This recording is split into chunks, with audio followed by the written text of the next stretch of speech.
Photography by Jorge Prado. Narrated by Peter Marshall. Photographs, they are amazing. Through photographs, we preserve history, decaying landscapes, endangered animals, historic events, etc.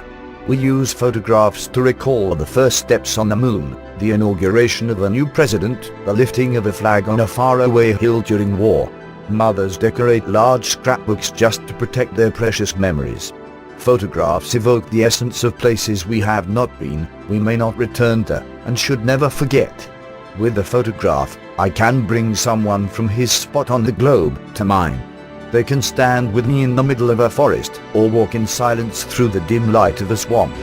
Putting it backwards, through the images of others, I have walked across hot, sandy deserts, I have stood on immense mountains, and pushed my way through rainforests. Photographs become through making choices, and great photographs become through making right choices. Right choices are the result of the photographer's knowledge. Great photographs are not strictly the result of owning expensive gear. Anyone using any camera can take an incredible photograph.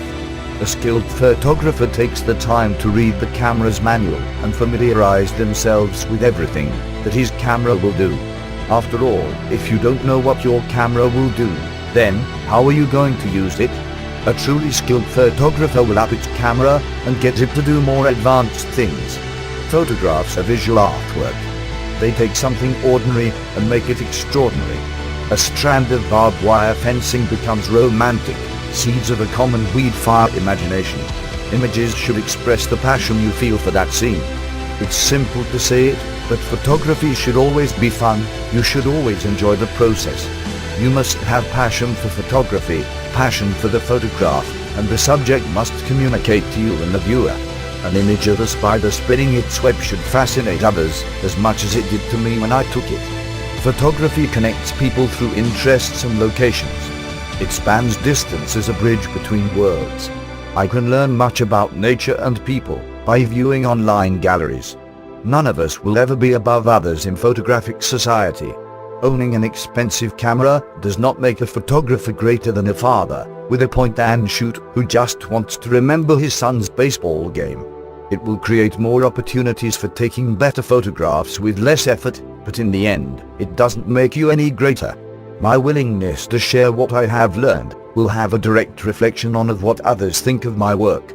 Kindness goes a long way to create a persona other people like enough to spend their time looking at what I have done. In the end, our behavior furthers our photographic goals, no matter how large or small they may be. Without a good foundation of the principal elements of photography, both in its physical and mental processes, the resulting photograph will fall short of its goal. To make a superior photograph, to take that one shot that for your lifetime you are so proud of, is possible for anyone who picks up a camera. It does not necessarily come from the equipment you have, though, that will have an effect on the final photograph. Someone with an expensive camera can still take a bad photograph. Instead, it is that this photographer had a willingness to learn, a passion for his craft. This photographer will make the biggest impression, and his photographs are those that will be the most remembered.